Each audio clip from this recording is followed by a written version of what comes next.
For those that are out there, Dylan, that are struggling and saying, I want to get into multifamily, what next steps should they take to get into multifamily? Really and truthfully, there's two different ways to go about getting your education. I believe education is absolutely key. Number one is, it's pay to play, and number two is seek to serve.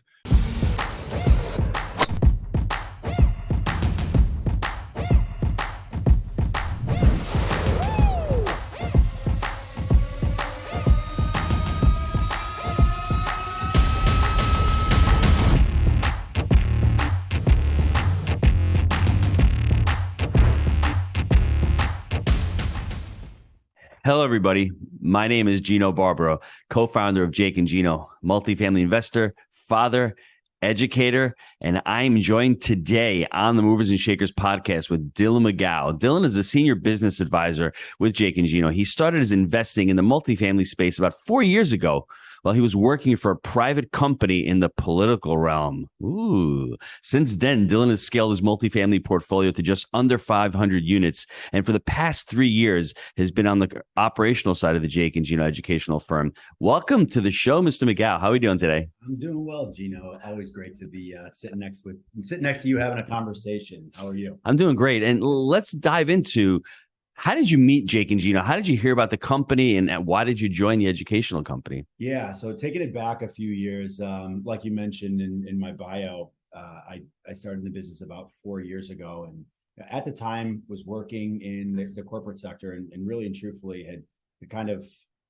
at the time just been grinding it out the past couple of years before then, and it was just really struggling with the lack of flexibility and the lack of freedom that came along with that, and so just kind of exposing myself to a couple of different routes, and multifamily from a bunch of different perspectives just kind of piqued my interest, and it made sense from a demographic perspective, from a tax benefit perspective, from a cash flow perspective, and a long-term predictability and stability perspective as well. And so I kind of dove all into multifamily, and then from there I said, hey, this is a business that's done over and over again. Really and truthfully, there's nothing new in the business. And so I figured, we're not recreating the wheel here. Find somebody that's in the position that you want to be in and rip off and duplicate. Back in college, they consider that cheating if you look at the guy's or gal's paper next door.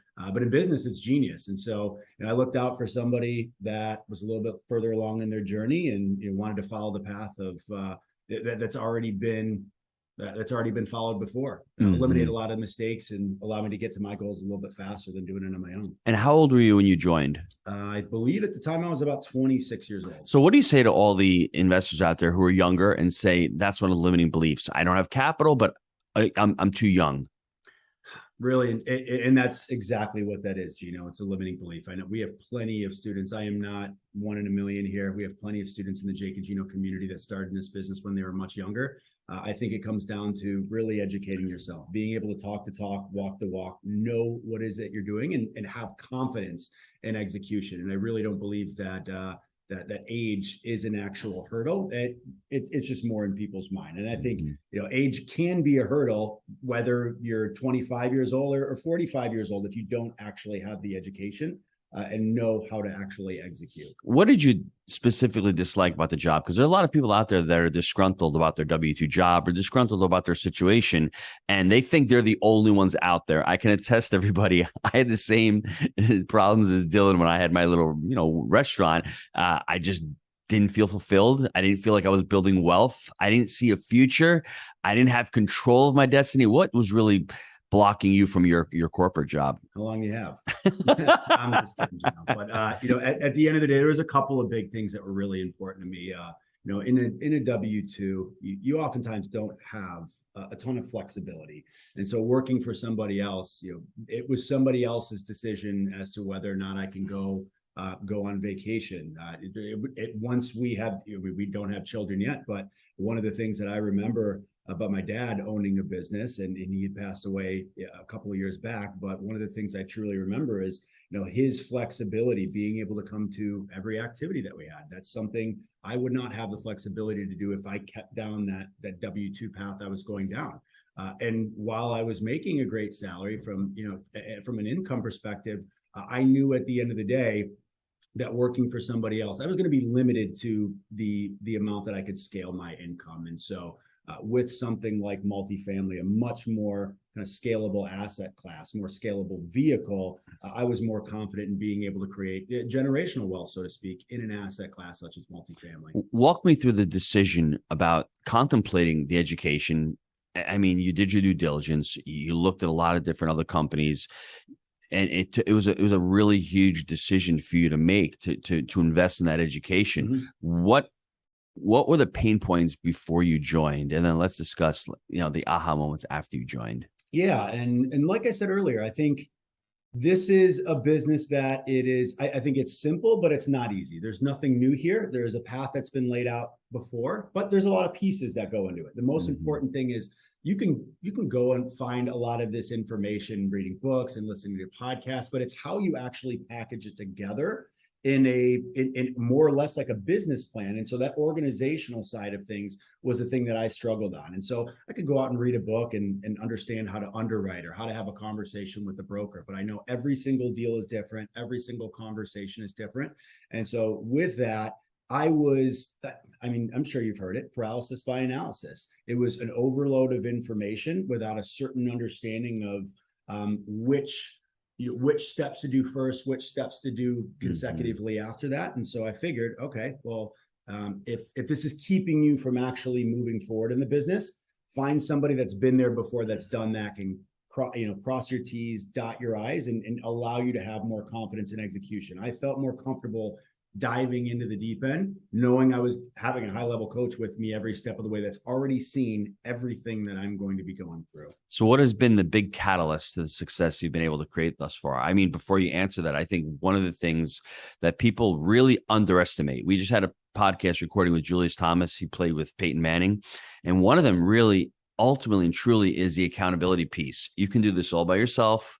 But are you going to call the brokers every day? Are you going to do the underwriting? Are you going to get the work done? Are you going to do the property tours? If you're by yourself, probably not. And I can attest to that. My success came from being held accountable by my partner, Jake. And I have this unusual discipline where you can put 6 cupcakes in front of me and Dillon knows I ain't touching those bad boys because they're not good for me. Not many people have that discipline and that accountability piece. I have a large family and I have an amazing spouse. So my discipline is ingrained in that. So I can't let them down. But most people don't have that ability to say, oh, I'm going to get all the work done by myself. But if they have somebody looking over their shoulder, that's really important. What other what catalyst really helped you out early on? Yeah, I think the accountability piece is extremely important, Gino, and kind of playing off of that same concept from multifamily is a team sport. It really and truthfully, just as in any other business, as a human, I know I have certain strengths, I have certain weaknesses. This is not something, even if I had the ability to do every single deal on my own from a financial perspective, I would not want to. And so joining a community of like-minded individuals, people that may have been a little bit further along in their journey than me, where I can leverage these people to create partnerships, fill gaps that I'm not able to fill myself. And it's the exact opposite for them as well. I mean, for me, being able to fill a gap for my partners that they don't fill. And that allows, for a more scalable business from an efficiency perspective. And everybody is focused on their highest and best use of time. And so it was, all right, seeking out a group of really high level individuals. And I truly believe you are the average of the 5 people you surround yourself most with. And that was something. You can go to real estate meetups and some of these webinars and things of that nature and connect with other folks. But when you join a high level community, when there is a little bit more of a barrier to entry, so to speak, you're going to be connecting with people that are much more serious in the space. I know personally, some of the people that I've partnered with in this community have already owned and operated hundreds of units. They're already full-time investors, as we did our first deal, and they're just looking to join a community to take their business to the next level. I want to share a story with Dillon. He may remember this. He may not remember this. And it's 2019. It's MM3. And he just joined the community. And one of the things of when investing in your education, you got to take the action. It's education times action equals results.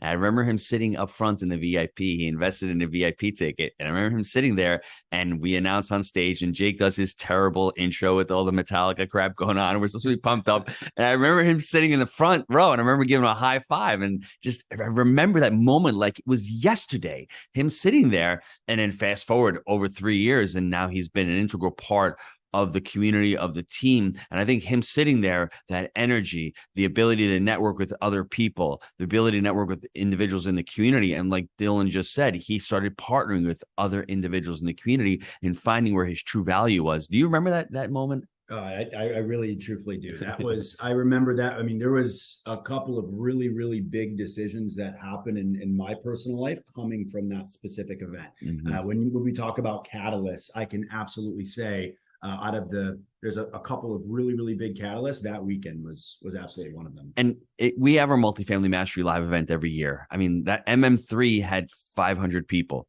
MM4 in 2021, because we skipped 2020 because of COVID, had 900 people. We're expecting over 1,000 for MM5. And that's what we're talking about, the snowball. It doesn't happen overnight. It takes time, and you get better at this business and get better at this business.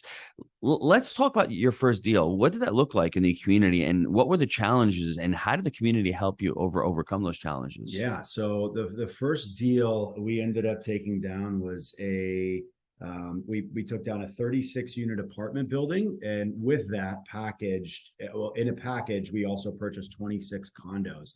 And so I've got two partners in that deal. Both of my partners are other investors within the Jake and Gino community. Mm-hmm. And so with that, I had a partner that ended up getting a deal from a relationship that he built. Mm-hmm. Just more of a motivated seller. This was out in West Virginia.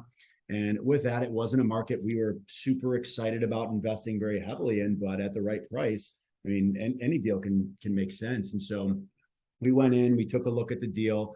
We felt pretty confident at a certain price. And we just, at the end of the day, like I said, didn't want to invest a ton of our own capital in that market. And so we looked to figure out, hey, what's a problem we can solve for the seller to be able to get into this deal with very little capital out of our own pocket. And so, I mean, the bank that had that loan with that current owner, they knew the deal inside and out. We ended up coming to a pretty solid cost basis, and when it came to price, and so we ended up getting the deal under contract. We went back to the bank. They just because they knew the deal we got, they only forced us to put down 5%. Mm-hmm. We went and had a conversation with the seller about some owner financing for the fact that he was going to have a pretty big capital gain coming, and so he can kind of separate that a little bit. And he was willing to give us some pretty solid owner financing terms. And with that, I mean, that was a deal we purchased the apartments, the condos for $3.3 million, a little over about 125 a door. And with the 36 unit apartment building, we purchased that for $2.2 million. Now, the great thing with this, on that cost basis, it immediately appraised for just over $7 million. And so that deal today, we ended up refinancing as opposed to splitting into two, as opposed to the two separate loan, or the one loan we had for both properties from day one. About a year and a half, 2 years later, we ended up refinancing that into two separate loans. And what we've been doing is selling off those individual condos retail to people that are actually living there. So we were in at 125 a door. We've sold about 10 of them thus far at in between 180 to 190 a door.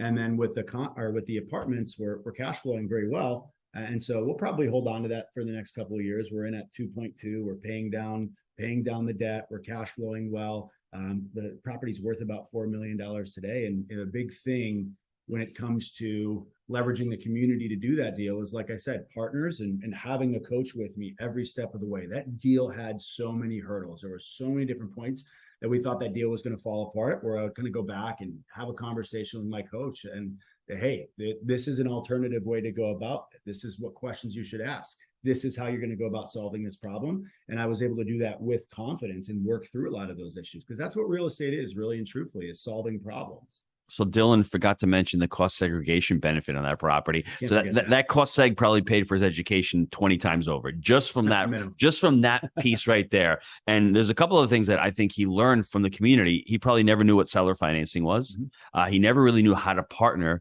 because I think Dillon is I'm a guy, I'm gonna do this and I'm gonna do that, but can't do this deal all by myself. So I need partners. So finding the partners in the community as well is also a lever. So for everybody out there taking notes, look up seller financing. Look up cost segregation. And once you learn those, learn how to apply them in your deals and see the value that you can create from that. Now, Dillon, we get a lot of questions from people saying, hey, man, this is not the right time of the market to buy assets. When you bought that asset, everyone thought the market was at a high.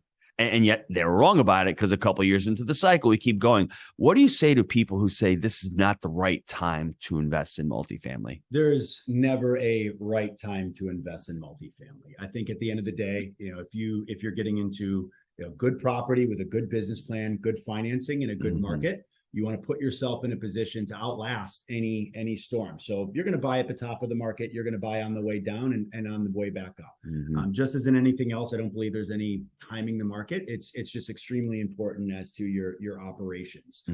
So yeah, that's the first thing I would say. And that was a limiting belief that I had on the front end as well, is you going about trying to time the market. And if you really have an understanding of the multifamily business as a whole, the people that are doing this at an extremely high level. I know, real estate private equity firms, family offices, these institutional groups like real estate investment trusts. If people at that level aren't trying to time the market, so to speak, why would I try to do it myself? So good financing, good business plan, good property in a great market. If you have those things in place, I think you're going to do very well over the long term, regardless of where you're at in the market cycle. What Dillon is talking about, I'm getting excited. He's talking about buy right, manage right, and finance right. And I'm going to give everyone else a tip out there. At Jake and Gino, we also discuss the 3 pillars of real estate. And really, let me chunk that down a little bit more for all the listeners.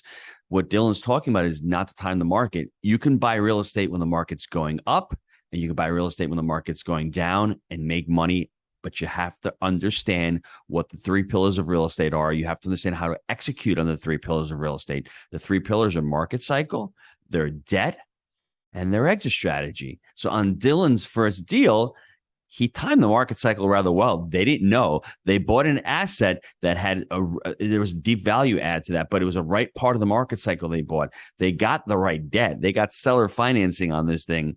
And if you're looking at your exit strategy, now they know what they're doing. They're exiting these condos at a premium, making money there, paying down some of the debt. And they like that apartment complex. So when everyone's out there analyzing a deal, don't worry what the market is doing. Right now, everyone's calling for a recession. Now you can't buy. Those same people that said you can't buy today, 3 years ago, were saying that we're at the top of the market. We can't buy then. You just need to understand how to buy in the market cycle. When the stock market is going up and when it's going down, savvy investors know how to make money on the way up and on the way down. And it's the same thing with real estate. Maybe in this part of the cycle, you may have to get long-term fixed rate financing because all of a sudden, real estate prices drop. The only time that you care about the value of real estate is when you buy it and when you sell it. Doesn't matter the value in between those 2 price points. So you're not trying to time the market. Maybe when you refi, you want the value as well. But understanding those 3 pillars in conjunction with buying the asset properly, managing the asset properly, and financing it properly are really going to lead to, I think, an amazing investment. Now, for those that are out there, Dillon, that are struggling and saying, I want to get into multifamily, what next steps should they take to get into multifamily? Really and truthfully, there's 2 different ways to go about getting your education. I believe education is absolutely key. Number 1 is, it's pay to play, and number 2 is seek to serve. Now, the seek to serve is finding somebody that has the experience, so to speak, to build this business at a very, very high level, but you find some sort of hole in their business that you can fill. Now, the difficulty with that is most of the time, if you find somebody at that level, I mean, if they have systems and processes, it's going to be very, very difficult for you to fill that role. And so I think that's few and far between. I think that's definitely the tougher path, so to speak. The other way to go about it is pay to play. I mean, find a high level coach that you're investing in financially and with your time as well. That's going to guide you through every aspect of the process. I think that is the absolute easiest way to go about this. And just understand that this is a path that's already been laid out. There's nothing new here. Find somebody that's been there before, that's done that can guide you through every step of the process and keep you from making the mistakes that inevitably come about when trying to build this on your own, just testing and measuring, so to speak. Our coach, Bill Ham, says there's two ways to do it. You can either do it on the street or you can do it in the classroom. And take it from me, I've done both. And the street really hurts. And then when I ultimately in 2008 decided, what am I doing? Why am I investing in assets? I don't know 3 pillars. I don't know the buy right manager. I didn't have any of that education.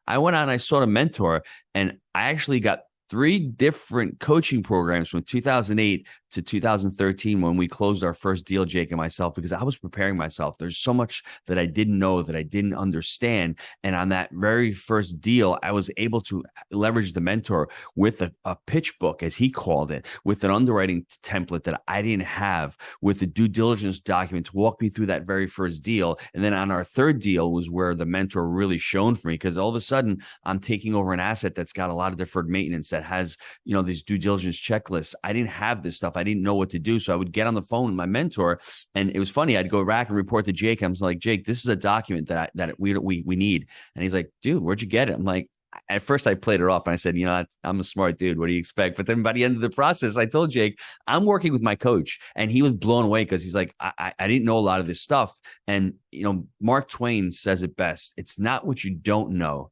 that's going to hurt you. It's what you know for sure that just ain't so. So if you're out there and you're young and you're saying to yourself, well, young, it's holding me back, or lack of money is holding me back. The lack of money is not holding you back. As you can see, Dillon's first deal was seller financed. My first deal with Jake was a seller finance deal. There's syndication out there raising capital for deals. There's the ability to partner with other people and JV with other people.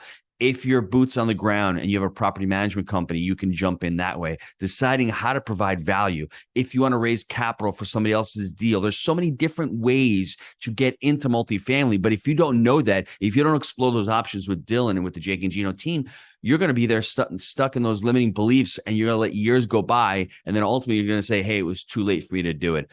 Dillon, how can the listeners get a hold of you? Before I answer that question, I just want to ask you, working with the Jake and Gino community, what do you really like about working with the community? What have you seen the transformation in the community over the last 3 years? Because you've really seen the growth of just so many high-level people in the community and the culture that we've built here. And it's exactly that. I think it's the overall culture of the group, the values of the group. I think this is a testament to both you and Jake have attracted, and I think like attracts like, and you guys have been very, very transparent about everything in your business and your personal life. And I think that's attracted a lot of high level individuals. So we've kept the collective and grown the collective average of the group as a whole. And when you have a high level group like that, eventually you start to have that exponential growth. It's 1 + 1 = 2, 2 + 2 = 4, then 4 + 4 = 10. And I think we've really started to hit a lot of that exponential hockey stick growth, but that comes down to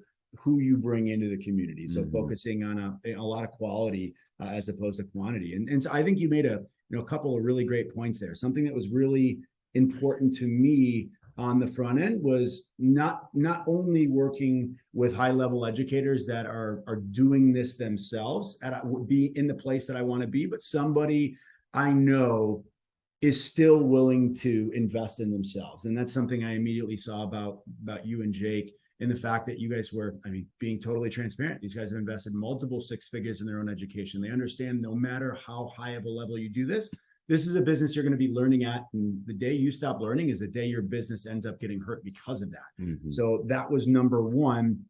And then, so I believe at the end of the day, it's finding a high level group where you can focus on surrounding yourself with like-minded individuals, understanding that this is a team sport and it's always going to allow you to go further faster. I want to recap Dillon's story real quick for everybody because it's important to hear his journey from where he started to where he is right now. And when I met him, he was out there playing golf. You should see him hit a golf ball. Freaking awesome, bro. He crushes the golf ball. And he's out there going to dinners at nighttime. And what I saw is he wasn't living his life in accordance to his values. He knew that living this lifestyle that he had, he'd be on the road a lot. He would be doing things that he didn't feel in alignment with his values. He'd be out partying a lot. He wouldn't be home with the family. So he knew long-term that wasn't the right fit for him. And for those of you out there, it can be challenging. So he checked his values and he went out and he sought a vehicle that would align with those values to be able to build wealth, to be able to also build a business through that wealth. How many investments out there can you actually invest in as a vehicle and create a business through it? At Jake and Gino, we create multifamily entrepreneurs. That's what it's all about. It's investing in real estate, but it's also building a scalable business where you can say, hey, I can hire people and help people have people help me with this portfolio. So he's out there. He starts with the Jake and Gino community. In 2019, he's at the VIP event. And from there,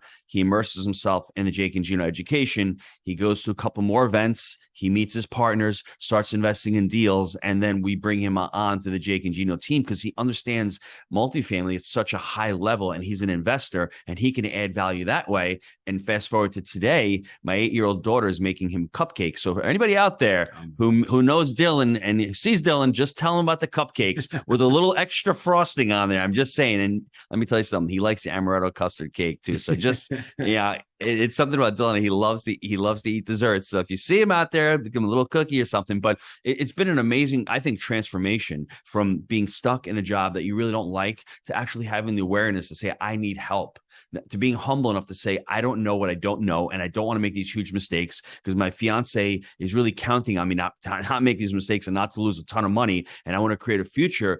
And I want to build a business all at the same time. And just to be able to have, like I said, the humility to say, I need this help. I need to join an education, a community. And then I love the multifamily so much that I want to immerse myself in a community and grow that community and be around it every day and talk about real estate every day and talk to high level people. And then now going to 5 and 6 events a year with the students and learning about the students and getting those emails and having over 50,000 units that the students have closed. And to be part of that has been amazing. How can the listeners get a hold of you? Yeah, I just want to add on to that one piece, Gino, and this is just to kind of give clarity on my background. And when Gino talks about, hey, going out and partying and having to have all these late nights, I was a lobbyist. So I was in the political realm representing the political interests of certain groups. And what comes along with that is a lot of entertainment. And so this is something so a lot of dinners, going out and having drinks and things of that nature. And a lot of what came along with that is, I mean, what Gino talks about, a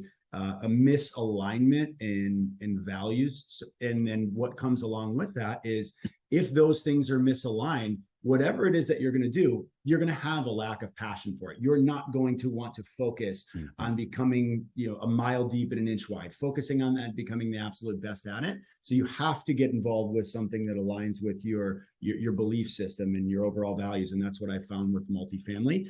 For those that want to get a hold of me, pretty easy. My email is dmcgough@jakeandgino.com. So dmcgough@jakeandgino.com. That's going to be the easiest way to get in touch with me. Dillon, thank you. I always say at the end of the shows, I want to thank you for being an amazing guest and just reach out to Dillon. If you're having struggles with your values, we call it values-based decision-making, just to have the conversation about that as well. And to really check the values. That's the homework for everybody after this recording.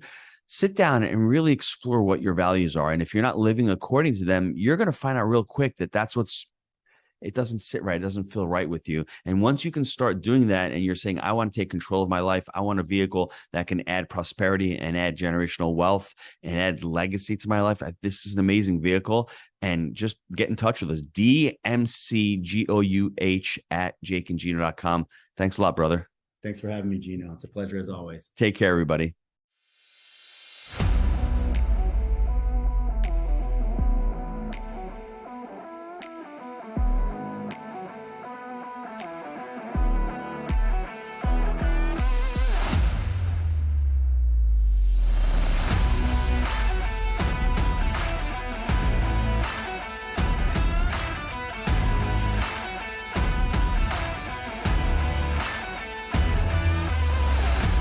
you are looking to get involved in multifamily, this is where you need to be. The team you've built is incredible. There is no egos here. Everyone is always looking to help the other person.